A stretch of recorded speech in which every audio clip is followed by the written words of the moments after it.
Are cardiac arrhythmias fatal or critical? Simple answer is no. In fact, majority of the cardiac arrhythmias to the tune of more than 95 to 97% are non-life threatening, but they are still very severe symptom generating problems with sudden episodes of palpitations, shortness of breath, extreme tiredness, and giddy spells. They don't feel energy, so they inability to do anything, their routine activities easily.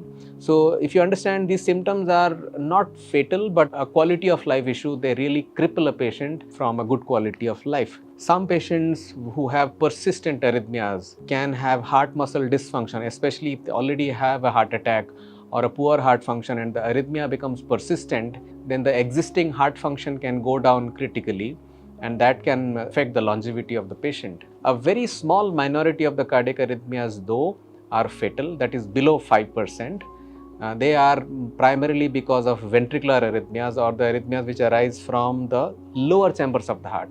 Such arrhythmias typically arise in patients who have had a previous heart attack or a previous heart muscle dysfunction because of any reason, maybe an old myocarditis. Now we have all heard of stories where that man was reading newspaper and he collapsed and he just died in a couple of seconds.